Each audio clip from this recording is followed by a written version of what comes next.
I'm not dead. I'm terrible. I'm the worst YouTuber ever. I don't fucking update. I haven't been back in like 3 weeks, except to do my gaming videos, which all of me and like 2 other people actually watch, mostly because they're playing the game. But whatever. I've been working a lot lately. I've been really super busy. I've been working like full time. So I mean that. You know, I mean life is good. You know, we got a lot of things to do. I can't live on YouTube, especially seeing as how like I kind of don't know what I'm doing here. I felt like writing a video because I got something to talk about. Just saw Deadpool 2, so this is going to be a super spoilery video because I got a lot to say, and I leave this film conflicted. Short answer, like, if you don't want spoilers, just listen to this one part, and then when I say go, click off the movie. Is the movie good? Yes. The movie, I like the film. It's a good film. It's not a great film.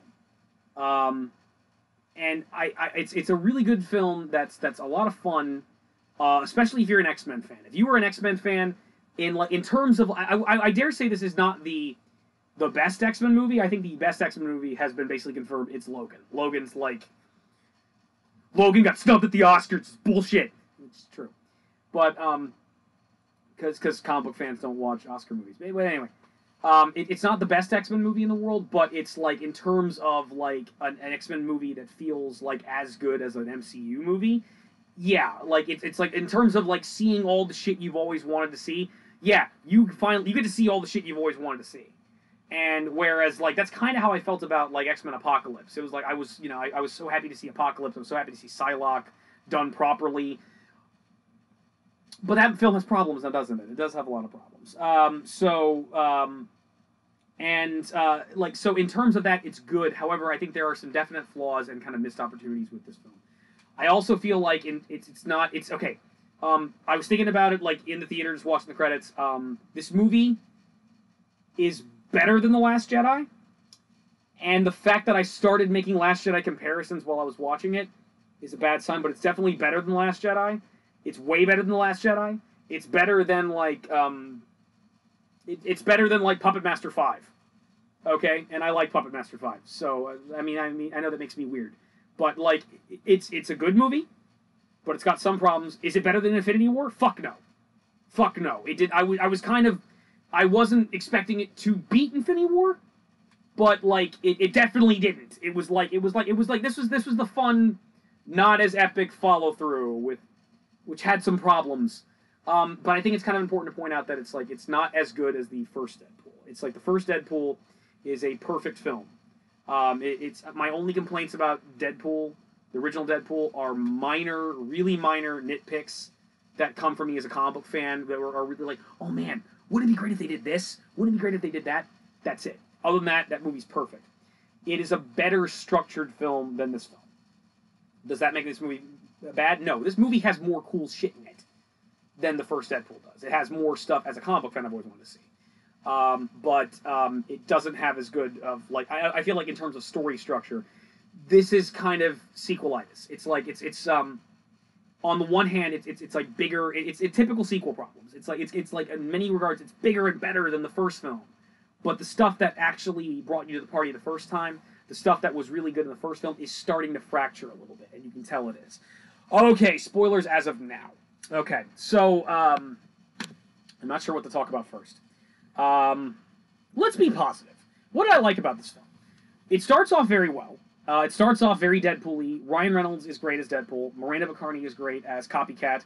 I know she's not referred to that in this movie. I know she's referred to as Vanessa. I don't give a fuck. Her character is called Copycat in the comics. I call her Copycat. She's great as Copycat in this film. Their Cable is awesome. Josh Brolin is a national fucking treasure. Dude, Josh Brolin, if by some chance you ever see this, Josh Brolin, you are fucking awesome, dude. I've been watching you ever since I was like a 5-year-old kid watching The Goonies for the first time. You were a badass in The Goonies. You were badass as Thanos. You were badass in Grindhouse and Planet Terror, and like you were badass in True Grit. You were badass in Perfect Blue, that Jessica Alba film that you were in. You were fucking badass in that. You are a national fucking treasure, and you are a metal as fuck Cable, dude. Josh Brolin as Cable is fucking awesome. He is perfect. He is Cable. It's like, you know, as terrifying as he was with Thanos, he's just fucking like, ugh. It's so cool. It's so awesome how much ass he kicks in this film. It's so good. It's really good. Again, we're spoiling things now. One of the best things in the movie, fucking Juggernaut. Juggernaut's in this film, and Juggernaut's fucking awesome. Juggernaut's better than he was in X-Men 3. And you know what? I liked him in X-Men 3. I liked him in X-Men 3, but he's better in this. This is like the Juggernaut from the comics that we know and love. The big ass, I can kick the Hulk's fucking ass, motherfucking, like, Juggernaut. That's who this was. And it's like, he's freaking awesome and badass and terrifying. He's foreshadowed. And then, what do we get in this movie? We get something that all of you, like me, who grew up on the X-Men animated series, fucking love. Juggernaut and Colossus beating the fuck out of each other. And it's fucking awesome. Awesome fucking fight. The action in this film is really, really good. Really satisfying. Domino's pretty good. Domino's kind of where I start having problems. Domino is decent. I don't know the actress's name. I like her. She she's a good Domino. She's badass. She does some pretty decent action. I like what they do in terms of showing off her abilities, her luck powers. It was probably a little extreme for the real Domino. Domino's like whole thing has been, it's like much like I believe in terms of like similar abilities. Domino, Black Cat, and Scarlet Witch have similar abilities, which is basically to affect probability. She's not on the level of Scarlet Witch, of course, where Scarlet Witch can literally just make shit happen. Domino's always just kind of like, is just kind of lucky. It's just kind of like, you know, things just kind of turn out her way. And that's always also been kind of this case of like Black Cat. Both Domino and Black Cat are kind of street level characters in that regard. They're not the person that is going to be able to like make reality their bitch, but for some reason things just kind of turn out well for them. It just so happens I didn't get shot. It's just like, it's a little much. It's a little much, but it's like, you know, it works. It's cinematic. It's like they kind of really play with her abilities. Again, the actress is very beautiful. She's got a great personality. I think she does a decent job playing the character. My issue with her as Domino is I feel like there were a couple choices in terms of her character that I think were missteps, which I'll get that into when I get into the negative. So that's great. All the people that you're expecting to see from the original Deadpool that are back are great. T.J. Miller's great as Weasel. I forgot the actor's name, but Peter, the cab driver, he's awesome. I think he's probably the funniest character in the film, which is kind of a bad sign. But he's great. He's used very effectively. Blind Al's back. Blind Al's great. There's the humor in the beginning of the film is really good, and the action is really, really good. And it was overall, it was a very enjoyable movie. But I started noticing problems. Now we're going to get into the negative. I started noticing some problems here and there, and I feel like The Last Jedi has ruined me for movies. I feel like I can't like look at a movie anymore without like noticing a political agenda or noticing or letting a film ruin itself for me. And I blame The Last Jedi for this. I blame The Last Jedi for this wholeheartedly. It's where like, and again, because The Last Jedi, and I think a lot of people kind of went through this, is like, my experience with The Last Jedi was, you know, I liked it at first, and then I thought about it, and I don't like it anymore. It's like, you know, there's no time to, you know, things keep on going very, very rapidly, and just there's no time to slow down for anything. And then when you actually start thinking about what's going on, it's like, this is stupid. And I feel like that's kind of ruined movies for me in some level. And why can't you just fucking turn your brain off and enjoy it? It's like, well, I like to use this thing that God put between my ears. But okay, so the bad stuff. One more good thing. Since I'm spoiling things. So Vanessa dies really early on, and it's kind of the impetus for the way things start happening in the movie. And it's kind of also like the kind of, it's a really big what the fuck moment, I think, for the audience too, is like, you're just gonna kill her? Like, right in the fucking beginning? And I think it was the first thing I had a problem with in terms of the movie. And it was like, why'd you fucking kill her, like, right off the bat? And also, it feels kind of cliche. It's like, oh, our hero's happy, so we have to kill the one thing that he loves in order to fuck. It's a little cliche, and it bothered me. But the thing is, though, it kind of worked. And it worked, at least for me, in two reasons. I think, and again, this is for me as a comic book fan. And I think on a lot of terms, like, being a comic book fan kind of skews my perspective on films when they shouldn't. I should just focus on the film. But copycat Vanessa, she dies in the comics. I think a couple times, actually. I think she gets, like, she's, you know, again, Marvel has a wonderful revolving door around their afterlife. It's like, oh, I'm better again. Mysterio, didn't you die last week? No, it was an illusion. You didn't think I didn't really die. Carnage, didn't you get ripped in half by the Sentry? I'm back. Why? Carnage, slice. Half the resurrections nobody explains. Why bother? It's like, you know, it's a running gag. It's been a running gag for 20 years. It's been a running gag since I've been reading comics. It's there, and honestly, there's no fixing it. There's no it's death and taxes. You just deal with it. It's like, we may die, but the Marvel characters, yeah, they'll get better. Wolverine's been dead for like a couple of years now. He's getting better. He's coming back. I'm happy to see him come back. Fine. Just keep Jane Foster She-Thor dead. Yeah. don't bring her back.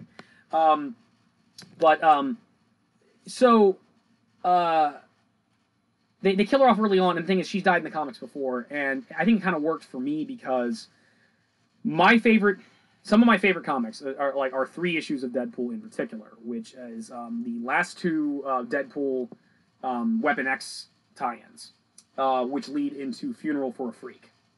That 3-part storyline to me is some of my favorite comics of all time. That storyline to me is basically like the Deadpool X-Men version of the final episode of Cowboy Bebop. It's the real folk blues. It's like, because Sabretooth, essentially, Deadpool and Vanessa have had this tumultuous relationship. The Weapon X wants her eliminated because in the comics she's a mutant, and she was an operative of theirs that's gone rogue. They want her wiped out. Her old boyfriend Kane, the cyborg, is the one out to kill her.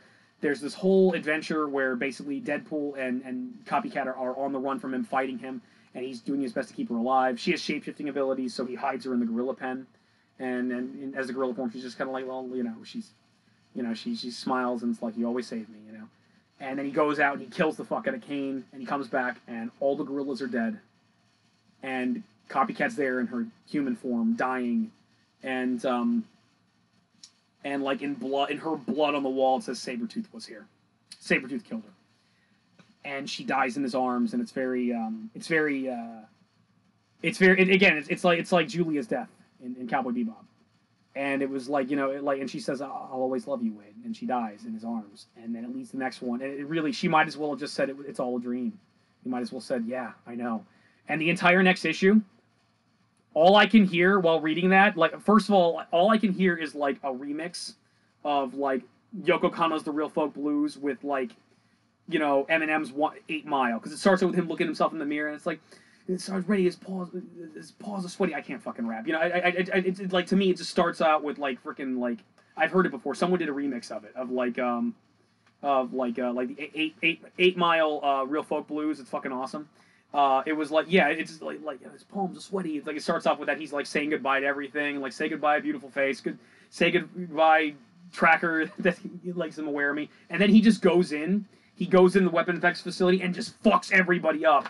And the moment it starts, it was Real Folk Blues. He just fucks he kills all the soldiers.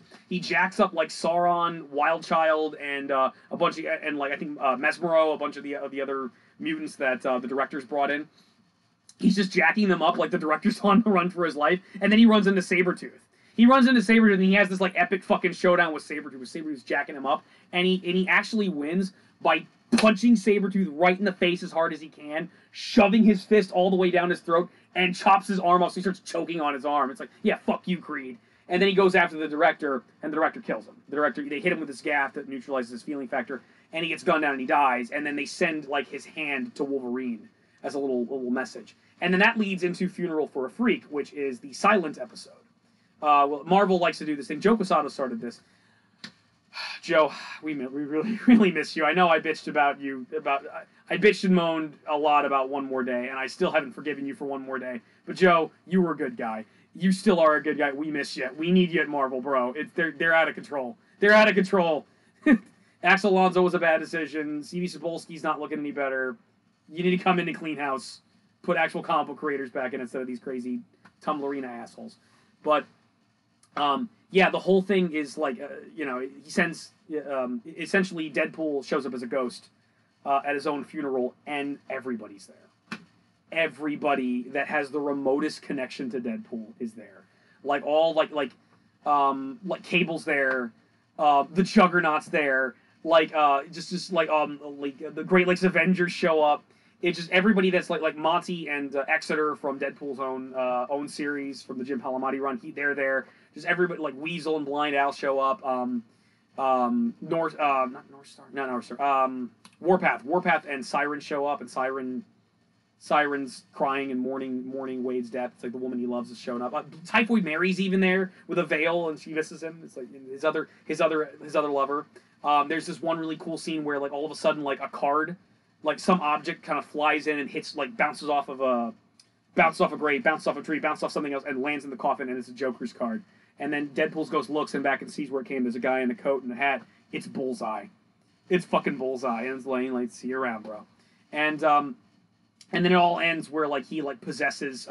There's another cool scene where basically Wolverine's glaring at something. You look off at the distance, and there's the Weapon X people just in the distance, like on by the fences, looking at the funeral. Wolverine glares, and Deadpool's ghost glares, and then Sabretooth's like, "See ya, Logan," and then like Deadpool possesses Kid Deadpool and starts a fight, and then he goes to heaven, and he finally gets to be with Death. It's really good. It's a really good issue. But then one person shows up late. One person wasn't at the funeral and shows up late, and he shows up and he starts releasing this weird green energy over the grave, over the coffin, and we smile, and there's these green glowing eyes, and it's fucking T-Ray. It's T-Ray, the sorcerer mercenary who was one of Deadpool's first major villains in his run, and he resurrects Deadpool right as Deadpool's about to make out with Death and finally be with her, and she's like, no, and then she looks all irritated. He comes back to life, and he smells his hand, and ooh, I love it. It's my favorite. I'm sorry I took a moment to stop talking about this movie and talk about my 3 favorite comics, but really is my 3 favorite Deadpool comics right off the bat. So to me, like, the death of Vanessa in the movie echoed that. It echoed. I felt like they took a little bit of time to establish that they were in a loving relationship and they had some time together, and then they killed her. To me, it kind of echoed her death in the comics. And then he keeps on trying to kill himself to be with her. And every time he does, he goes there, and there's a barrier, and he can't get through it to see her. And I was like, oh my god, they're doing what I wanted in the first movie. That's death. They kind of, and it's not really death. As far as we know, it's just Vanessa's ghost. But essentially, they're kind of like essentially, much like how they haven't come out and said that death is, the lover of Thanos in Infinity War. It's like they kind of changed it to the whole balance thing. It's like, who knows? We might see more in part 2. But it was like it felt like they were actually addressing his relationship with Death. They combined Death with Vanessa and made them the single character. It's like he can't be with her. He has to die to be with her, and he can't. So they started playing up that storyline, whereas like in the comics, he wants to be with Death. And in fact, when he's in the Deadpool, when he's in the Weapon X hospice, and he wants to die, and he's trying to get Francis to kill him. He sees Death, and Death is very sexy to him, and he just wants to be with her, and he wants to be with her, and Death's like, yeah, and this is the one guy I can't get. He's immortal. It's like, and it kind of adds to that relationship there. So I thought that was good. So that's another good thing. Bad. Let's talk about the bad. All right. So it's not too bad. But I feel like if I'm as irritated as I am about Admiral Holdo and Rose Tico and Kathleen Kennedy and all this kind of far left agenda that I'm seeing in Star Wars, I can't ignore it in Deadpool either. There appears to be a little bit of SJW bullshit in this film. And I don't like it. I don't like seeing it. But at the same time, it's also in such a way that I can't really get irritated about it. I can get irritated. And actually that makes me more irritated. Because it's like, kind of makes sense. Whereas, like, in Star Wars, it's like, what the fuck is this doing here? No. Go. Holdo? No. Take your fucking purple hair and get on my film. Get on my film. You hyperdrive away into a black hole. Stop wearing Laura Dern's face. Stop it. Like Laura Dern. Laura, you should be in the new Jurassic World. I hope you are. I hope so. Whatever. Anyway, I love you, Laura Dern. I hate your character in Star Wars, but I love you. You're awesome. Ellie Sattler, you kick ass. Okay, so the SJW stuff I spotted.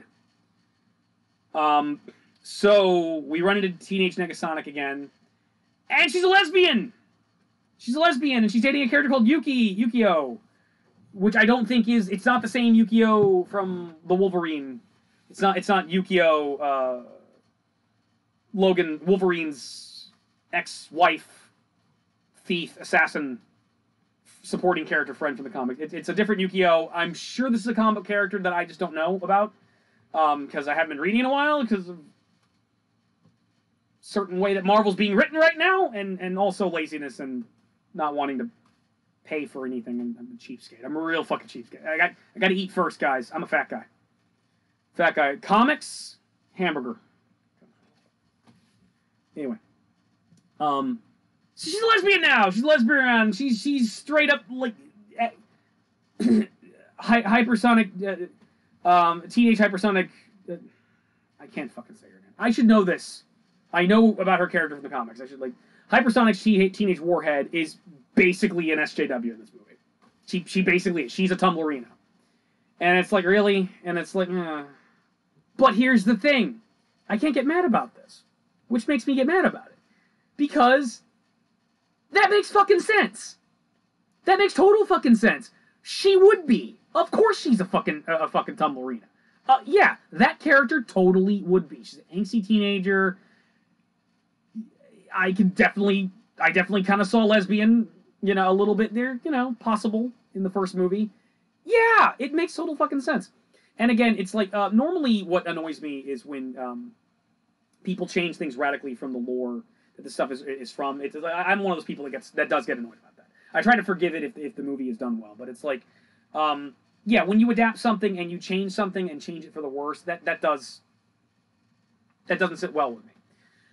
But the thing about Hypersonic Teenage Warhead is that she's essentially an original character. She was a character in the comics, but her character in the comics is completely different. And even that character was essentially a blank slate.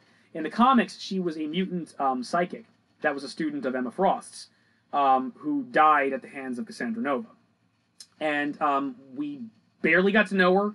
We barely knew anything about her. She didn't really get a whole lot of development.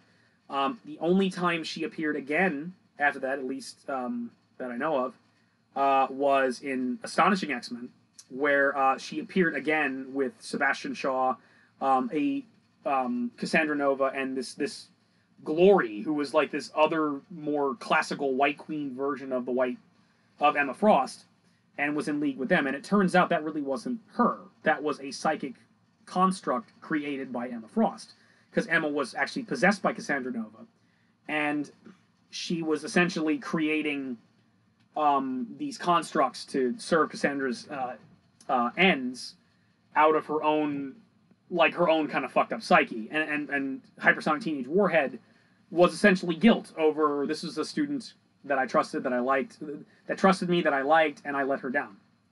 So it's one of the ghosts that came back to haunt her, and then the X-Men had to deal with it. And that's it. That's the most we've seen of the character. We've never really developed her whatsoever. So when she was brought into the first Deadpool, she was essentially an original character. The whole reason she's in the first Deadpool is because the writers of the first Deadpool movie were like, well, we need some more supporting characters in here. What are we going to do? And they took one look at that fucking name. That fucking Hypersonic Teenage Warhead, and it's like, we gotta have this fucking character in the movie. Because it's quirky and weird, and it goes well with our movie. Fuck yeah, we're doing that. Of course they did. So, that's why she's there. In terms of personality, again, much like the original character she was based off, she's a blank slate. She is a blank fucking slate. So they made her an angsty teenager. They made her an angsty teenager with a bull-dyke haircut and is always on her phone and grouchy. And we loved her for it. We loved her for it. And power-wise, she's kind of based off of Cannonball. And which I liked as well because, again, which kind of goes with the theme of this movie, is there's a big X-Force setup. Of course that character is going to wind up being an SJW. She's perfect for it. It makes sense. It's just, I don't like seeing it. I don't want to. It just it raises a specter of something I'm seeing in the media and in real life that I don't like, and it's like I don't need this fear right now. But at the same time, it's like all right, well, fine. And unfortunately, she doesn't really do much after that. Like Hypersonic Teenage Warhead is like, I'm a lesbian now. I got a girlfriend, tolerant fuck, and that's about it. She doesn't really do anything. She gets like hit back by the little fat kid once, and she kind of shows up at the ending, but she doesn't really get to. She's underutilized, I feel, and kind of goes in with another problem I have. But yeah, so there's that. Then there's okay, there's a scene where Deadpool hugs Colossus and grabs his butt, and which again, and this is my issue is like it annoys me, but it shouldn't annoy me because it makes sense. But here's the thing. All right, so Deadpool's a jokester. Deadpool's a jokester. He does silly, wacky things. We expect him to do this, and the whole scene is funny. It's really funny. Here's the thing, though. The entire time I saw that movie, all I could think to myself is like some stupid article or some stupid argument I heard like a couple months before this movie came out from some crazy SJW asshole was like, I hope they make Deadpool pansexual like they do in the comics. I hope that's in the movie. And that's what it felt like. It felt like this isn't here just to be a joke. This is here because it'll make some SJW out there happy. It felt like they were actually listening to that like advice. You know, and it felt like they were actually like they were kind of pandering to the SJW crowd. But again, it's not like in Star Wars where it's like this just doesn't belong. It's like, no, Deadpool does do shit like that in the comics. He's always done shit like that. Now the thing is, like calling him pansexual, I think is inaccurate because all the major romances he's ever had have been with women. I think it's more or less established he's basically straight. But at the same time, he makes gay jokes at his own expense all the fucking time. But here's the thing: if they were ever to explore a relationship with Deadpool and another man, it would either be as and I think they've done this before. They've either been as bromances or they've been as like they've been played completely for comedy. I don't think you'll ever see Deadpool in a relationship with a guy taken seriously. It's just not who the character is. And the only way you would see that is if the SJW Marvel writers hear that and it's like, well, we'll show you, and they'll show me, and they'll continue to destroy Marvel Comics because instead of focusing on these characters and who they are, they'll focus on the wrong thing. But the thing is also to be fair, to play devil's advocate, Deadpool's one of those characters where it's like his foot's kind of in the door, so it's like, hole's a hole. I can see him being kind of like not, yeah, I can kind of. He's one of those characters doing it like, got a blowjob in Tijuana from a transvestite one time, and I can see playing with his sexuality a little bit. I can see it. I never 100% pulling the trigger on it, but I can see playing it with a little bit. It's in character. It does make sense. And the final one is where I come to my problem with Domino. So there's one line that let's actually stop for a minute and let me talk about my problems with Domino. No, I'll hold off on that for a minute. Domino deserves her own section because again, I like a lot. Again, I don't know who this actress's name is, but I like a lot of what she's doing. I think like overall, it was really cool to see her. Domino's one of my favorite characters from the comics, so I was really happy to see her in this movie. And overall, I thought she did a very good job. But I had a couple issues with the choices they made for her, and this is one of them. So there's a point in the movie where they're all riding in a car, and Deadpool is accusing Cable of being a racist and making fun of him. And Cable's like, "What the fuck's wrong with you? Fuck you! No, I'm not a racist." And Domino says a line that says like, "I'm agreeing with the old white guy for once." Okay, that was very SJW-ish. That was very just seemed kind of out of nowhere. Black Lives Matter, just for no reason. And my biggest problem with it actually goes into my larger problem with Domino is, and again, this is where it's like, well, you want things to be accurate to the comics, right? It's like, well, unfortunately, as of recently, this is accurate to the comics. That, guaranteed, was a Gail Simone joke. There you go. So, and that's the thing, as of like Domino #1 recently, which has come out and everybody hates, Yeah, like, and one of the problems with Gail Simone's run on Domino is that basically is that really cringe-worthy humor. So let me now. Here's a good part to talk about Domino. My problem with Domino is that it's like it feels like they're trying to be funny with her. They're trying to play her up for comedy, and she's not that funny. She's badass. She's cool. She's upbeat, and she's got a really good attitude. Again, like the attitude and the energy the actress is bringing is really good. But she's trying to be funny, and she's not that funny. She gets one or two zingers in there. She gets one or two in there. Like, oh, that was cute. But like in terms of comedy wise, it's like she's not that funny. And the thing is, Domino is one of those characters that should not be funny.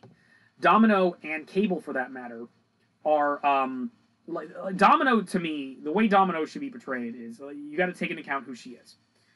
Domino is basically a mutant mercenary and soldier who is a former comrade and lover of Cable's. She's a person that gravitated to Cable because Cable came back from the future and it's like, I'm from the future. I've seen some shit. The world's fucked up. And he's one of those contacts he's made, one way or another, basically just like fighting alongside each other in war zones, and then shacking up with each other and forming a relationship. And basically, she's one of those people. She will trust Cable because he's seen how bad things can get, in particular how bad things will get for mutants.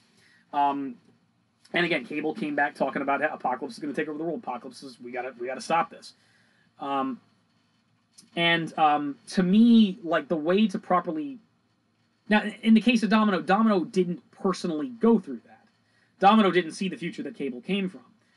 But the way to play Domino properly is Domino is actually should be played very serious and just kind of straightforward and just kind of a battle-hardened soldier. She can be funny, she can be quippy and whatnot, but she's not she's not a wisecracker. And I think recently they basically had her have a relationship with Deadpool. It's like I've seen them kind of paired together a lot. And I think when she started hanging out with Deadpool more, she started getting Deadpool started rubbing off on her. So she started wisecracking. But to me, that's not who Domino is. Domino is very serious and just kind of calculated and just is a very badass, skilled mercenary who knows what she's doing and is calculated and tactical and just and kind of get shits done. And she's also in that morally dubious area where she fits in with people like Deadpool, like Cable, like Wolverine, where it's you ain't gonna see Domino join the Avengers anytime soon. She's one of those people who will whack a bad guy if need be. She'll kill a bad guy, whereas the heroes may not have the stomach for it. She's one of those characters that basically, she's one of those characters that basically is kind of, especially in terms of mutant politics, in terms of if someone's going to wipe us out or try to wipe out mutant kind, she'll take the shot. That's why she gravitated to Cable in the first place. So to me, that's the proper way to play Domino. Domino was a little too, Domino wasn't played that way, and I liked what she was doing. Domino was very lighthearted and kind of fun in this film, and just kind of a badass mercenary who just kind of roll with the punches. But they kept on kind of playing her for comedy. And the problem with that was she wasn't that funny. I thought a couple of her jokes were very cringy, and that one in particular. And it reminded me of Gail Simone's recent run on Domino. And it's it didn't need to be there. And unfortunately, this is the thing, though. It's again, one of my problems is when people stray too far away from the continuity of the comics in terms of the movies. But this is one of those instances where, unfortunately, this actually has become canon. This has become the status quo. So, yeah, they are emulating the comics. Yeah, but here's the thing. Kevin Feige in the MCU, yeah, they haven't done that. They've been being straight to the classic comics. They've been playing the comic characters the way people who are actually comic book fans know and love them, and they've been staying away from all this political bullshit. Even when people are trying to get upset about this one way or the other, for example with Black Panther, where you have people on the left going, "Oh, this is wonderful. This is at last there's a superhero for black people," and it was you just ignoring Blade? Just fuck Blade, right? Fuck Wesley Snipes, huh? That just didn't happen. It was just the first comic book movie that started this whole generation. Oh no, Black Panther. And on the far right, you've got oh, this is just a SJW movie. This is just it's an all black cast or something. Oh, why are they having all black screenings of it? And it's all honesty. And at the end of the day, then you come back to normal fucking people, and it's who the fuck cares? It's a good film. And then, like, normal comic book fans, yeah, one, who the fuck cares it's a good film? And two, that's the comic. It's accurate to the comic. Yeah, his supporting cast is all black. He's from Africa. Yeah, M'Baku should be black. Okie should be black. Shuri should be black. The one dude, Martin Freeman's character, I forget the name of, it's the one white dude. Yeah, of course. And again, and to me, like, Black Panther does everything right. Black Panther makes everybody happy. Because it's a good movie, it's accurate to the comics, and if you want a good example of diversity, you want a good example of, like, a movie that, yeah, black people can be proud of, white people can be proud of. I say Wakanda forever all the time. Wakanda forever! Wakanda forever! Because that's just it. It gravitates, like, when you do it right, when you do this right, you show everybody that we may have superficial differences, but we're all humans, we all connect, we're all children of God. Whether we're white and black, we can look up to each other. I can look up to the Black Panther and be in awe of him and want to be him. And you know, and if you're a black person and you just look at him and it's like, yeah, I want to be a superhero like that, cool. But you can also look to Spider-Man, who's a white dude some of the time. Peter Parker is digitally a white guy, or Miles Morales. You look to either one, and it's like, that's an awesome character. I want to gravitate to that. And it doesn't. And again, back with the whole thing with Star Wars. Again, women, black people, African Americans, white people, doesn't matter. Hispanics. Everybody, every nationality can look at the old Star Wars films and a good story and see something and pull something positive out of it. Because at the end of the day, a good person, an insightful person, will look beyond the skin. We'll look beyond the superficial, and we'll see that we have a common soul, and we have a shared beauty. And that's when you cut away all this bullshit. It's there. So you don't need that. Like, that's the thing. You didn't really need that in Black Panther. You didn't really, and essentially, well. No, actually, truth be told, it wasn't there in Black Panther. It was like, on the one hand, you could argue, yeah, this is a great diversity movie. This is a diversity movie done right, where, yeah, this is cool. This is something to be proud of. You got an all-black cast, and it's cool and it's awesome, but that's the thing. At the end of the day, it doesn't matter. It's just a good film. It's just a good film that everybody likes, or most everybody likes. Unless you're completely stuck in your camp one way or the other, and you're like, and one way or another, you're going to make, too much of a big deal about this, or you're going to just be, SJW movie. It's like, it's really not. It's like, whatever. Why don't y'all chill and have fun? And in all light of that, my complaint about this, I think, is kind of silly. But it's like, my point being is that essentially the Marvel cinematic movies have, I may have just counteracted my own point here. Why can't I just fucking ignore it? If that's the case, if it doesn't matter, and at the end of the day, still, this movie, Deadpool 2, is a good film. It's just, but yeah, the stuff bothered me. It did bother me, and it felt like we were going into that territory. It felt like we were going into that politicized territory that didn't need to be there. It was just a little bit, but it was enough to annoy me. It was enough to annoy me a little bit, and it was like, again, the Marvel movies, the Marvel cinematic films, have avoided doing that bullshit, whereas like with Deadpool 2, they actually started dipping into that SJW Marvel fountain, where it was like, no. And again, once again, I started having Last Jedi flashbacks. In fact, I became Rey for a minute. I became Rey, and I was looking at the movie like it was Kylo Ren, and I'm like, don't do this. Just please, don't do this. Don't do this. And there was other things I said don't do this for. So, but again, I still like Domino. I thought she was awesome. It was just like, it felt like there was a little hiccups with her. The big thing for me, and I think this bothered me more than the SJW, the minor SJW shit. That bothered me about the movie is, like, on the one hand, when the movie's good, it's so good. Like when Cable and Deadpool are fighting, it's just like, fuck you. It's so good. When Juggernaut's in the movie, it's so good. It's like, there's a lot of. I'm gonna go back to some of the positives. There's a lot of really good references in this. It's like, if you like reference, if you're a Blu-ray guy who likes to go back and look over a film, look for all the, and you know your comics, yeah, do that with this film. There's one that I caught when they're doing the interview. There's this poster of this cowgirl in the back, and it's like, I know who that is. That's Outlaw. That's Outlaw from Gail Simone's run on Deadpool, which is a really good run on Deadpool, by the way. It was like, that was a character she created, who also appears in Domino #1. Whatever. Outlaw, at the end of the day, is a good character, but she was in the background. And I was like, cool, Outlaw. That's really great. I would have liked it better if her character was actually in the film. Outlaw's one of my favorite fucking characters. But it was like, it was really neat. And there's a lot of good references. When the movie is good, it's so fucking good. Atmospherically, visually, action, comedy, it's great. But at the same time, it feels like there's a lot of missed opportunities. And I think a lot of those missed opportunities come from the fact that, on the one hand, you're giving me a great Deadpool. You're giving me a great Juggernaut. You're giving me a great Cable. You're giving me an awesome Domino. You're giving me all this cool shit. But then you're dropping the ball in other locations as a comic book fan. And that's really upsetting. One of my big ones is one of the other characters that appears in this film is Black Tom Cassidy. And I fucking love Black Tom Cassidy. And Black Tom Cassidy is kind of like the signal that, oh, by the way, Juggernaut's going to be in this film.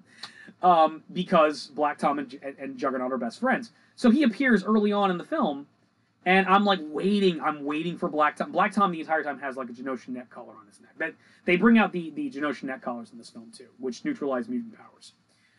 He's got one on his neck, so there's he shows up. He's kind of menacing and cool, and there's a scene where basically they're on a prison transport, and and Deadpool and Cable are fighting, and Black Tom's laughing at them, ha ha ha ha ha, and they shoot him right in the head.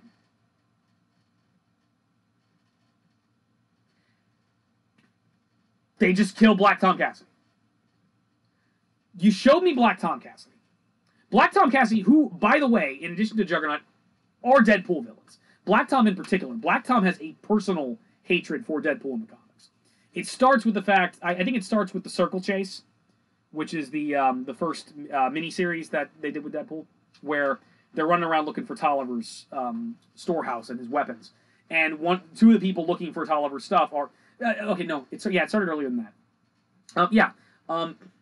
Deadpool, while he was working for Tolliver, ran afoul of Juggernaut and Black Tom Cassidy. I think they worked together for a little bit versus the X-Force, and then they were also rivals. And then when it came down to the Circle Chase storyline, Deadpool was looking for Tolliver's storehouse after Tolliver was dead, and he ran into Juggernaut and Black Tom, and they fought because Deadpool wanted to get... Basically, everybody was running around trying to get Tolliver's loot. Everybody was trying to get Tolliver's futuristic weapons and stuff like that.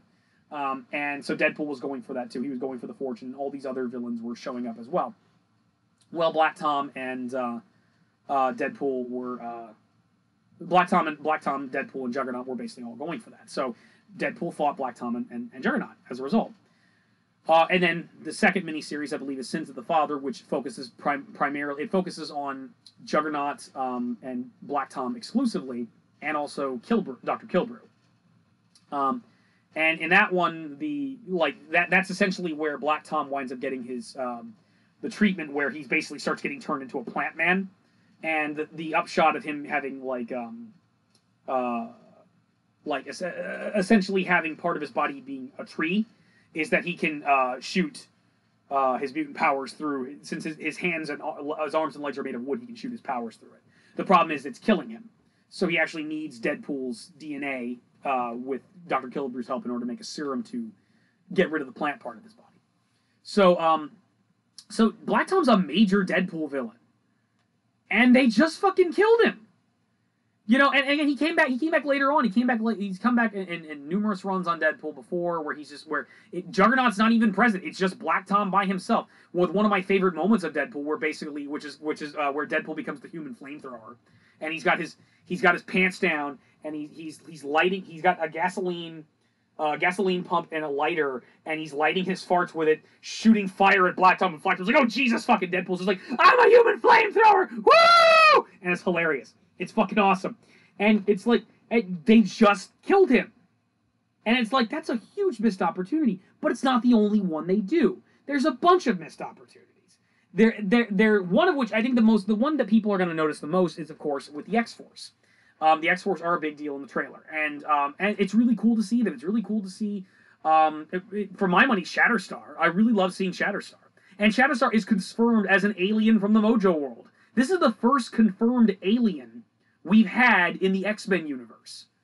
First ever, and probably the last at this point. It was the first ever confirmed alien. He even goes out like, I'm an alien from the Mojoverse. It's like, we've had mutants and cyborgs and metahumans, I guess, if you want to count Deadpool, but never an alien before. We finally have an alien. We have him. We had Bedlam, Zeitgeist, Vanisher, which again that's an old school X-Men reference. Oh, the Vanisher. That's like that's like the second villain the X-Men ever fought. That's really cool. And then of course there's Peter, the guy who shouldn't be on this adventure. And it was so cool. They got this whole team together to do what he was going to do, and all of them die except for Domino. And the thing is, it was done as a joke, and it was a funny joke, and it was kind of cool. But at the same time, you got me all pumped to see the X-Force in Deadpool 2, and we didn't even get to see them fight. I wanted to see Shatterstar fight. I know the joke was that Shatterstar's kind of a prick, but at the same time, it's like I like Shatterstar. Shatterstar's cool. And you just killed him. And this happens a bunch of times. And I think this is a larger problem than just this movie. This is a X-Men problem. The Marvel films, the Marvel Cinematic Universe films, deliver pretty well on whatever they're putting forth in the film. The X-Men films all the way back since I think X-Men 2 have always held back for one reason or another. They've never gone far enough in what they set out to do, and it winds up becoming very disappointing. And you can go all the way back to X2, X-Men 2. If you listen to the commentary of X-Men 2, when Magneto breaks out of his plastic prison, and he creates the disc and he floats across and he shoots the two metal bolts at the security guards at the other end. You listen to the commentary for that scene. Bryan Singer goes into detail about how, like, well, in the comics, Magneto just flies. He just flies, and kind of for no reason. And, it's always kind of bothered me. So I needed him to get out of here. So I thought, like, well, I thought of the scene where he would create, like, a metal disc, and he'd float across, and, and that's how he would do it. And again, and here's the thing, that's a really good scene. It's a really good scene. It's visually very, very beautiful. But the thing is, it shows a problem that I think has been with the X-Men movies since day one. Or at least nearly day one, where in that scene alone, it's like, okay, yeah, here's the thing, Brian. You know who wants to see Magneto just fucking fly? The fans, us. And it's taken like 10, 15 years. How long? 20 years, maybe. How long has it been since we got X-Men 1? I want to say I was in high school at the time. That's at least 15 years. It's at least 15 years ago, close to 20. And it's taken us this long to get to something like this. Or more accurately, it's taken us this long to get to Avengers Infinity War. To get movies done by Marvel that are how comic books feel. And how comics are like. I always point to the first Avengers movie. And I say, that's why I like comic books. This film. This is what comic books are all about. This is why comic books are awesome. Awesome characters going on adventures. They're fun. It's great. It's badass. It's, classic mythology of good versus evil. Avengers 1 is why I like comic books. Now, with Avengers Infinity War, I can point to Avengers Infinity War and say, that's why I like comic books. That's why I like comic books. Years later, like, the big climax of the film, it's like the climax of these films. That's why comics are awesome. I can say that. And it took that long for Brian and the guys at 20th Century Fox to kindly get the clue of how to do an X-Men film. And they always did a decent enough job. The X-Men films, even the worst one, which for what probably I think everybody would say is X-Men Origins Wolverine, have always done, I think, something right and have been enjoyable on some level. But they always change things kind of for no reason. And it just winds up annoying you. And you have to go and correct it later. And they're still correcting it. They're correcting it in this film. Where, like, you go to X-Men 3 and all the problems with that film. And, like, the Phoenix is not an alien. It's part of Jean's psyche. You have all the problems with X-Men 3. You have all the problems with X-Men Origins Wolverine, where Deadpool was fucked up. We had to essentially, which I guess was a good thing, because it made sure Ryan Reynolds couldn't sleep at night, and we got this Deadpool and Deadpool before it as a result.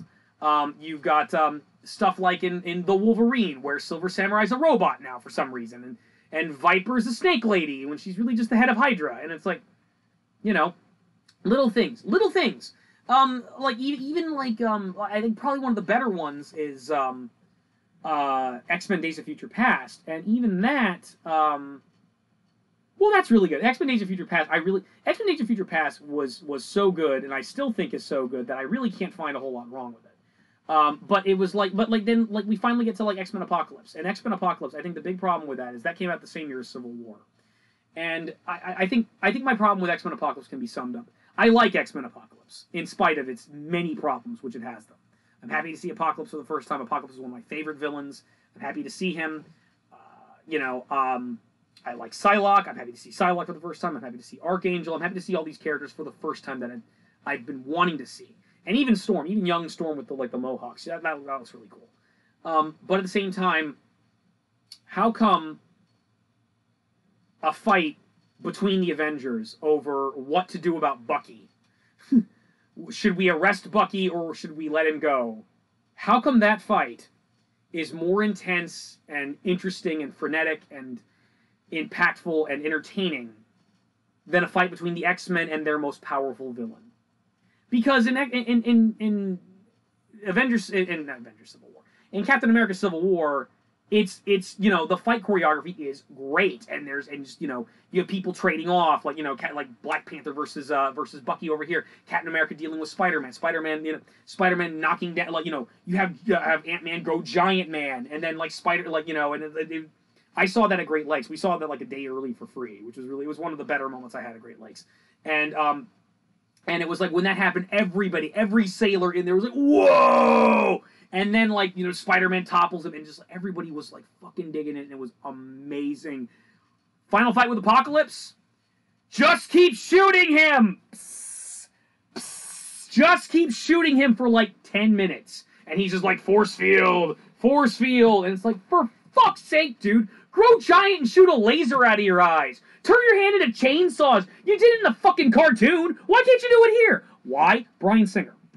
Bryan Singer has this thing where he basically just holds back. It's too comic booky. No, I'm going to have him do sand powers instead. And again, he's done a lot of good stuff. And I think there's been overall good stuff in the X-Men films, including this kind of revival we're having now with Deadpool, including this film. But they always hold back or fuck up in some way, and there's always a missed opportunity. And I feel like that was a missed opportunity. I was a missed opportunity for me to see these characters. And I think then there's the big one, which is Cable. Because, again, Josh Brolin, you are a national treasure, dude. You rock, man.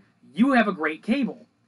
And Cable, we see Cable's future world, and it's dystopian and badass and fucked up, and it's awesome. And why is it that way? Is it because Apocalypse is still alive, he's going to come back, and we're going to get a better movie with Apocalypse in it? No, of course not. It's because a fat kid with fire powers is going to grow up to be a crazy supervillain and kill everybody. That's why. And he's basically going back in time to avenge his wife and kids. His child, who of course is Hope Summers, which of course is another comic book reference, which, that was kind of cool. But it's, that's why. That's why he's going, he's not going back in time to stop Apocalypse, which is what he should be doing.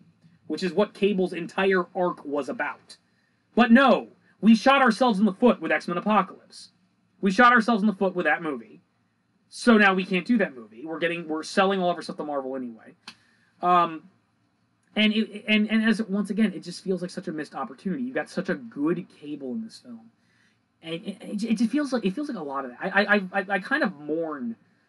I mean, in many ways, it worked out better. It worked out Tom Holland as Spider-Man is so good, and I love having you, man. I love having you in the Marvel movies, but at the same time, I really loved, and I'm kind of I may be in the minority in this, but I really love the Tobey Maguire Spider-Man. And back when this started up with X-Men and Blade and Spider-Man, I kind of always dreamed on the horizon that eventually Tobey Maguire's Spider-Man would be in the Avengers and the X-Men would be in the Avengers films. And I'm happy the way it turned out, but I kind of mourn that because I like those films. I like those films a lot, and I kind of want them to be canon. And I feel that way with the X-Men films. And at the end of the day, it just feels like there's just so many missed opportunities that we're not really that are kind of going by the wayside, and we're not doing anything with them. And it feels very unfortunate. And I feel like and I think that this comes to my other biggest problem with this movie, which I think is I couldn't for the life of me get invested in. When it actually got to the point where I had to give a shit about the story, I didn't give a fuck. It's like if this is an excuse to do more or less what we did in the previous Deadpool, which is do an interesting character piece about a fascinating character, show a lot of awesome comic book action, and to have funny things happen, mission the fuck accomplished. But in terms of what the actual plot is going on here, I don't care. Essentially, Cable has gone back in time not to kill Apocalypse, before he destroys the Earth, which is what his narrative should be. And I was kind of expecting, I was like, okay, well, I was speculating, which I've told myself not to do. But I was speculating that maybe it's not going to be Apocalypse. Maybe it's going to be Sinister. Maybe it's going to be Mr. Sinister. That'd be really freaking cool. No Sinister. It was this fat kid. It was this fat kid from early on in the movie when Deadpool joins the X-Men. And they have this kid who is at this school for mutant rehabilitation, the Essex house, which, again, I know that's a reference. I know that's a reference. That is an X-Men reference that escapes me at the moment, however. It's like, the Essex house stuff, I missed that. I'm sure it's part in the comics, though, and by all means, in the comments, correct me. But this kid called Fire Fist, he has fire powers from his hands. He's a fat kid, and he's angry, and he's blowing things up, and the X-Men have to go kind of talk him down. And Deadpool figures out that basically he's been abused by the assholes at the Essex house, so Deadpool starts killing them, and they both get thrown into jail with the Joe Schneck collars together. And the entire plot of this fucking movie hinges on this one incident. Which, okay. I let movies take me on a journey. I let movies just start and go and take me somewhere. Take me somewhere. Let me show what happens. But the entire thing hinges on this. And Cable going back in time to do his thing. He for a minute you think he's there to kill Deadpool. No, he's here to kill Russell, Fire Fist. He's here to kill that kid. And you find out the reason why is because, well, he killed his wife and kid in the future. And the problem is, it's like, that's it? You're fucking Cable. You are the John Connor. No, you're not the John Connor. You are, oh my god. If I forget this character's name, I'm gonna beat my head against the wall. Kyle Reese. You are the Kyle Reese. You are the fucking Kyle Reese of X-Men. You are come with me if you want to live. You are like, yeah, that's who you are. You are Trunks. You are Trunks. You are the hero that is to save us from a dark, despotic future, and your only reason for going back in time and is to avenge is to save your wife and kids from dying. Which, okay, fine. It works fine for the narrative that we're presented here, but at the same time, it's like they went to. It's not like the future was all hunky dory except for that. It's not like the future looked mundane except for that. No, the future looks like Apocalypse rules the world. There's destroyed buildings. It's a dystopian future. At the very least, it might have been the days of future past. But no. Either that is a coincidence, which has nothing to do with anything, or that was done by the fat kid. That was done by Fire Fist. And I'm sorry, I don't give a fuck about Fire Fist. And it's like, I liked him well enough early on in the film, but at the end of the day, it's like the entire plot of this movie is essentially trying to rescue a kid that I don't care about. And it's just like it was like, I was fine for initially. It was like, and it was like, in terms of the mission, in terms of like Deadpool's own personal story, it works. It's like he's trying to better himself. He's trying to help. He wants to help this kid. He wants to help this kid and be there for this kid, especially because he feels like he wasn't there for him, and he couldn't be there for Vanessa. So he wants to be there for this kid. Okay. And along the way, they do a lot of good. They rescue a bunch of mutant kids from these torturous, crazy assholes of the Excess who might be pedophiles. At the very least, they torture children. We don't know if they molest them, but it's hinted at that they do. It's like, again, we get a great action scene out of it. In terms of doing the right thing, they're doing the right thing here. And Deadpool's adamant, like, I don't want to kill this kid. I don't want to kill this kid. I want to save this kid before it happens. Which, again, that echoes back to Deadpool's character. If there's one thing that Deadpool is consistent on, and one thing that's integral to his character, you can say a lot of things about Deadpool. Deadpool's wacky. He's insane.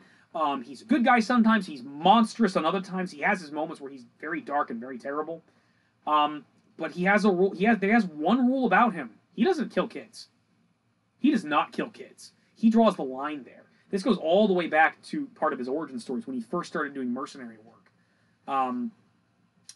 This is in Christopher Priest's run. We basically, this is essentially the first time he met Taskmaster and Constrictor, and also the Wizard. And he started working with them in order to defeat the Fantastic Four. And they essentially, they beat the crap out of the Thing, and they abducted Franklin Richards to lure the Fantastic Four into a trap. And there's a moment where Deadpool thought that Franklin Richards fell down an elevator shaft. He saw his jacket down there, and Deadpool immediately jumps down and tries to, and pulls off all the rubble. And this is all, he's all narrating this. He's basically trapped inside a vial at the time, a tube, where he's being experimented on somebody. He's telling somebody the story. We find out later this person who's experimenting on him is actually Loki. This is the famous the Loki storyline. And because not only is Loki trapped Deadpool there, he's also trapped Death inside of one of these tubes. But he's kind of telling his life story to Loki.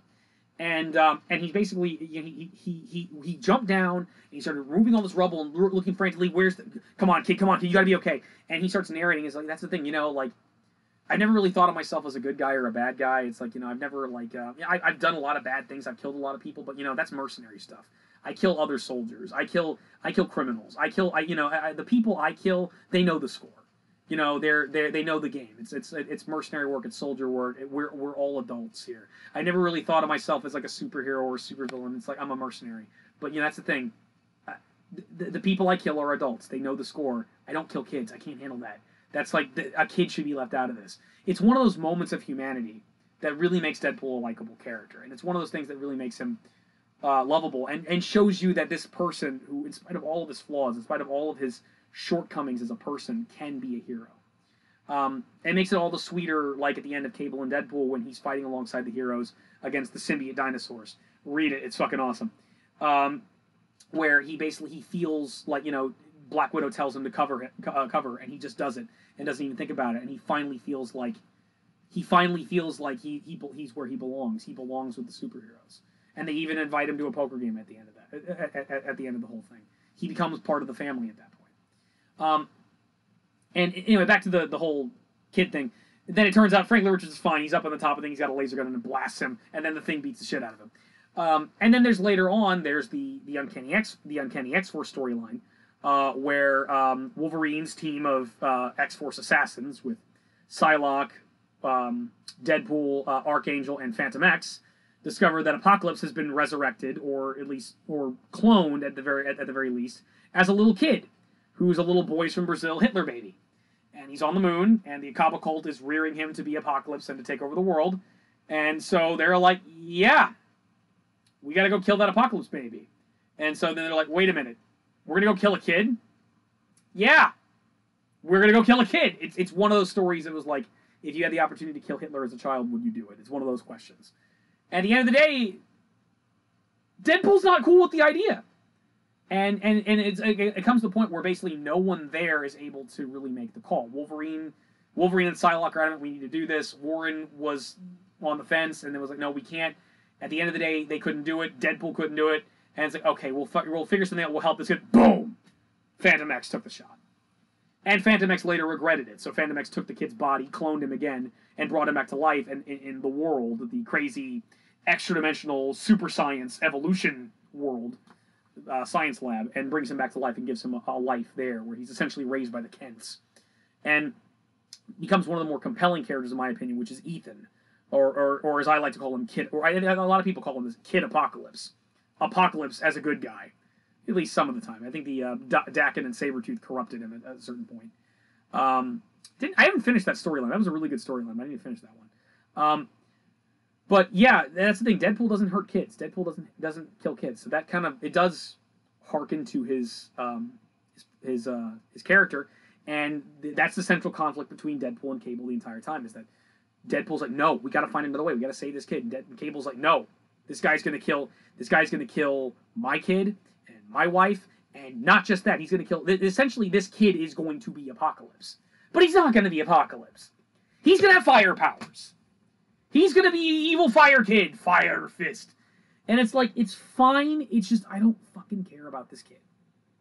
I don't like. To me, this kid is like the younglings and I don't know what it says to me. I always consider myself a good person. I do the best I can, and it's like, if I meet a kid in real life, I got a little my best friend's son. It's like I will take a bullet for that child. I mean, in real life, I love kids. I'll always protect children and look out for them. But in movies, it's like fuck them, stab them. Like like that little kid at the end of the Red Avengers says, "What's happening, Master Anakin?" I'm like, stab him right in the face. I don't know what happened because children in movies are annoying as fuck.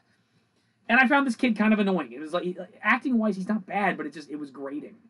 And it was just like, and at the end of the day, I didn't get invested in this story because it was like I realized this is a much better story we missed out on here. And it's like, this could have been like we could have done another movie with Apocalypse and done it right this time. And we didn't do that, and so that bothered me. The final thing is essentially I have to talk about the humor in this movie.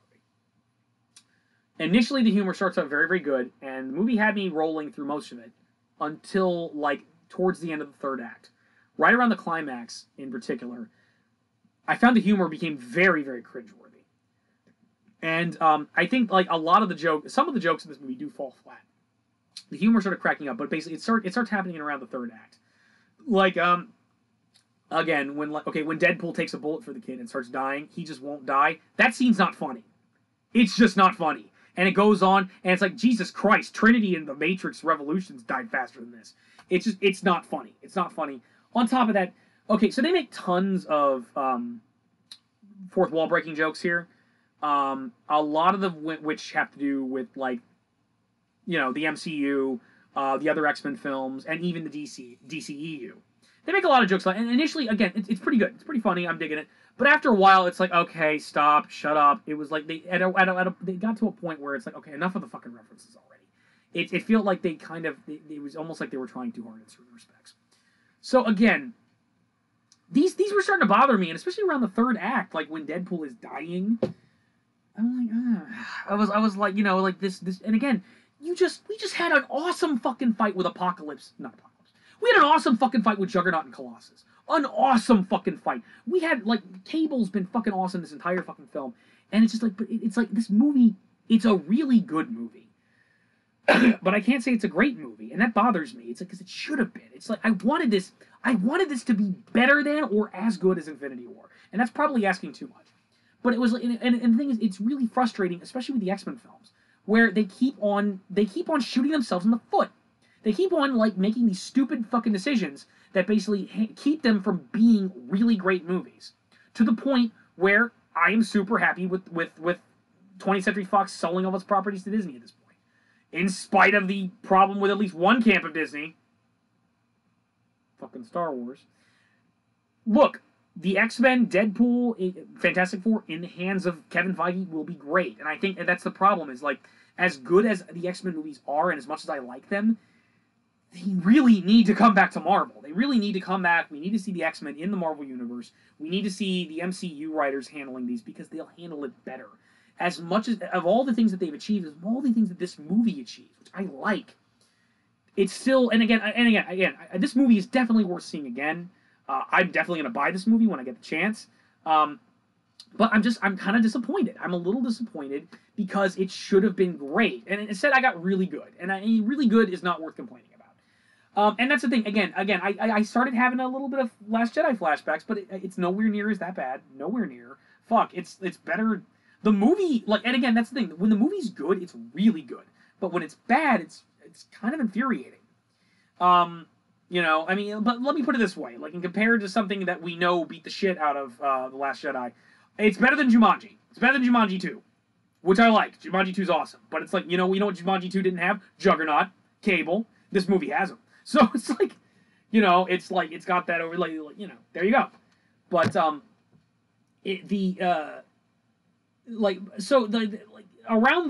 Deadpool's death is where I started kind of getting frustrated with the movie. And I feel like what the movie I can compare this to is not The Last Jedi. I feel like the movie that this is a worthy comparison to is actually Star Trek Into Darkness. Because, now, Star Trek Into Darkness I really liked. Me and my dad saw it, and I I did this thing which I've been doing consistently, for better or for worse, where I just cut myself off for the marketing. I wasn't paying attention to the marketing, so when I went in the movie, I was delightfully surprised. I had no idea Khan was in the movie. I really liked Benedict Cumberbatch's Khan. I really dug it. I really enjoyed the film, and I was enjoying it thoroughly all the way through until they started beat for beat copying Wrath of Khan. That's when I started having a problem with the movie, and it was like we're just gonna rip off Wrath of Khan now. We're gonna do that. It's kind of funny years later when you look at the fact, oh yeah, J.J. Abrams was responsible for this. I'm not surprised. Hack! Anyway, I had a problem with it there. I had a problem with it. It was basically the exact same climax as Wrath of Khan, except the roles are reversed. Instead of Spock repairing the dilithium, Kirk's doing it. Instead of Kirk fighting ship to ship with Khan, it's Spock. And then it got to the point where, okay, he's in the radiation chamber and he's dying. And it's like, are we really doing this? Are we really just 100% just going to copy the Wrath of Khan? We're really doing it? Really? We're really going here? And I was literally like saying this in the theaters, like, really? We're doing this now? We're beat for beat, word for word? And then, like, and on top of that, it was like, we're really going to kill Kirk. We're really going to kill Kirk second movie in. And, you know, we're doing this. We're doing this now. It's like, okay, I guess we're doing it. And then Spock goes, Khan! And I'm like, no. No. No tango. No mas. No. No. And I was like, that was stupid. That was really fucking stupid. And it was like, and I'm like, okay, I guess this is how you're gonna end your movie. And then all of a sudden, Khan shows up in the Section 31 ship, and like, oh, thank God, the movie's not over. And sure enough, the movie's not over. Kirk gets better with the Tribble and the super blood, and we have that awesome fight scene with Spock and Khan on the flying transport, and it's like movie salvaged. Movie salvaged. And as a result, I like Into Darkness. I think it's a good film. Deadpool did that. Deadpool 2 did that to me. It's just they took longer to do it. And the main difference, I think, between this and Into Darkness is, again, the good stuff about this film is better than the good stuff in Into Darkness. And the stuff that's bad about this film is worse than the bad stuff that's in Into Darkness. It's got a kind of a wider extreme. But that essentially is what happened because they did they salvaged it. The difference is that, again, the climax of this movie ends with this long extended bad joke of Deadpool dying. That's not funny. And it just dragged. My neck hurts. Okay. It just drags on and on and on and doesn't go anywhere. And it's like, you know, and then there's a scene where he finally he dies and he goes and he's actually with Miranda Bakari with Vanessa, and it was all right. I mean, it was kind of sweet because I really like the chemistry between the two. I like both. I like both Ryan Reynolds and Miranda Bakari. Especially, I'm a Firefly fan, so I love Miranda Bakari. It's like, you know, so that's nice. And again, it kind of echoes Funeral for a Freak, where he's finally with death. He's finally with the woman he loves, but he's got to go. But at the same time, it's like, okay, he's there, but it's not your time yet. You can't stay. There will be time for us. You know, it felt a little cliche. And I was just sitting there, just like, okay, this movie was so good, and now it's just like, it's making me hate it. And like, what the fuck? And then they fix it. Cable goes back in time. Cable basically establishes he's got two body slides he can do, or time slides he can do. He can slide once back to go kill Fire Fist, and one slide to go back and be with his wife and kids.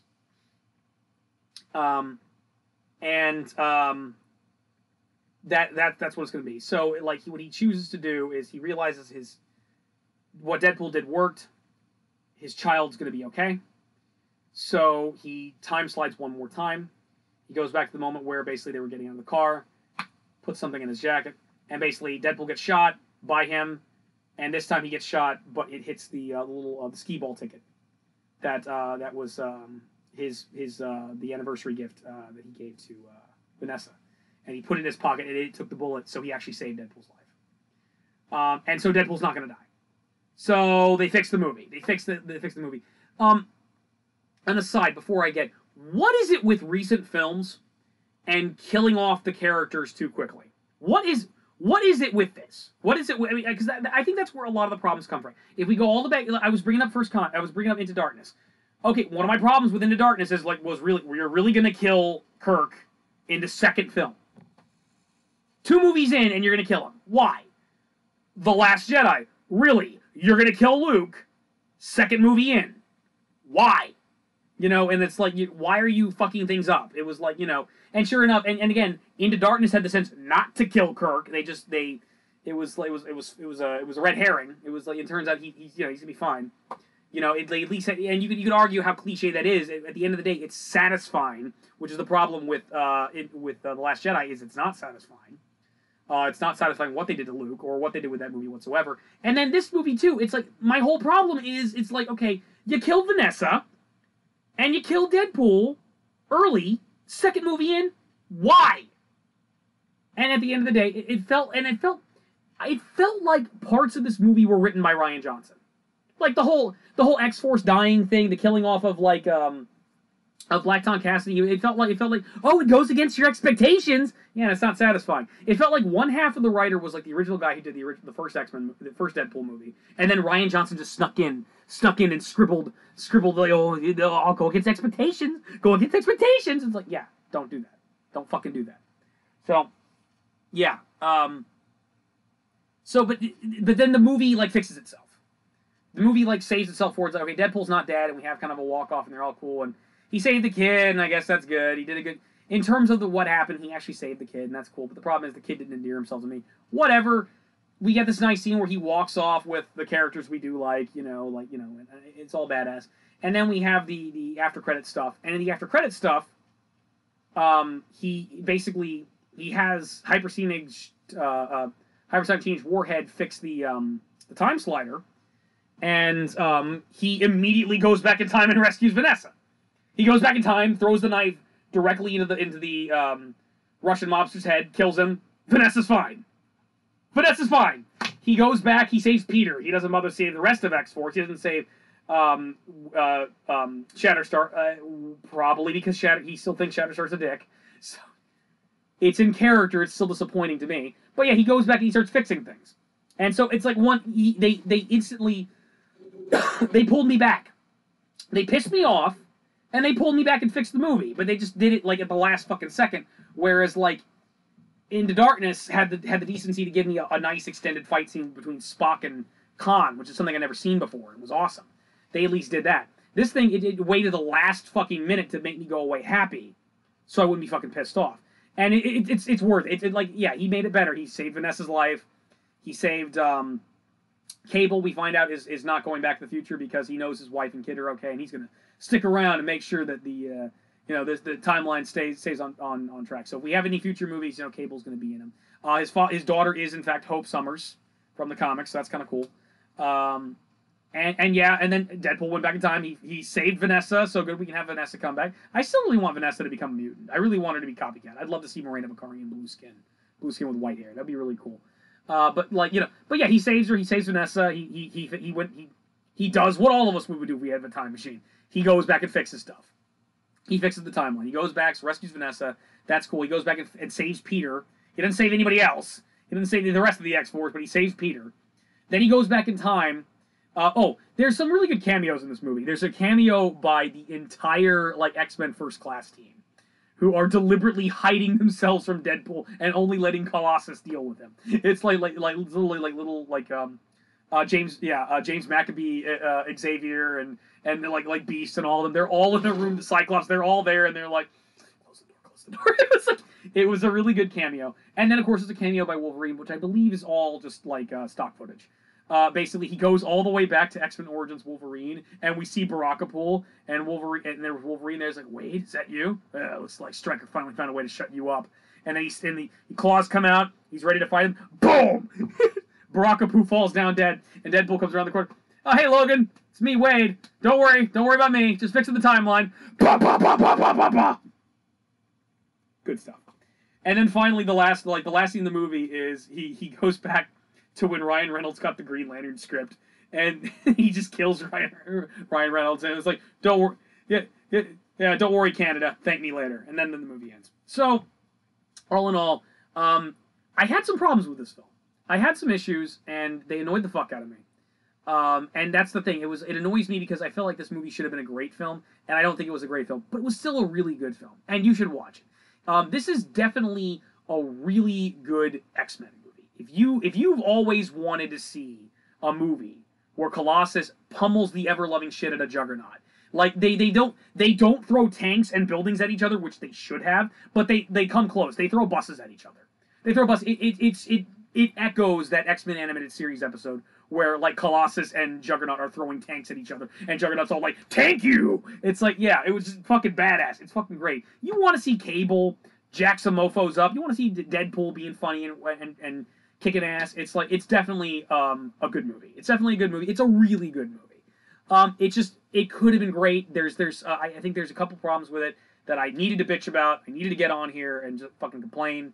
Abu Nas, keep on, last thing I saw from you was you were bitching about Freddie Prinze Jr. being a bitch to Star Wars fans. I haven't actually finished that video of yours yet. I've been busy, but I was thinking about saying that too. It's just like BuffyCon's coming up, and I'm kind of a pussy. I'm like Nicholas Brennan's gonna be there, and I'm like, what if hey, you're that asshole online that like mouthed off about Sarah Michelle Gellar's like husband, you prick, and you'll never like me. I don't know, but it sounds like always liked Sarah Michelle Gellar, never liked her husband, never liked Freddie Prinze Jr. What can I say? I got nothing to like. I got nothing to like but to be legit. So yeah, I agree with you, man. Freddie Prinze Jr. is a bitch. It's a damn shame. But I need to come in back and make some more videos. I'm gonna go to bed right now though, because I gotta go back to work pretty soon anyway.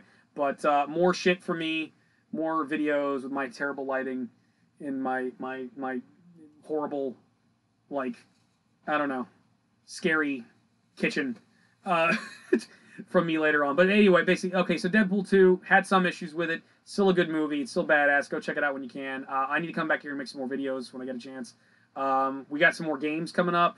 All 5 of you who watched them. Feel really bad about what I did in the last game. I really, I know no one else gives a shit, but it's like, I really love the Chronicles of Wormwood characters. Like, I'm just so happy Bomar went back in time. I'm so happy we did that so I couldn't fucking murder Bomar and turn him into a fucking flesh golem. And I feel bad enough. I'm glad we also spared Harley too. Harley's another one of them. But no, I fucking brutally murdered Fire Nipple. All of the other, like Eli. I feel terrible. I need a shower. I need a fucking shower. I need a young priest and an old priest to get rid of the sins I've committed. It's only going to get worse. He doesn't even like. Then there's the fight. Then there's like the fucking bad guy who's behind all this, who I had to build. Yeah, that's another thing too. Yeah, we all ate human flesh in the game. That was fucked up.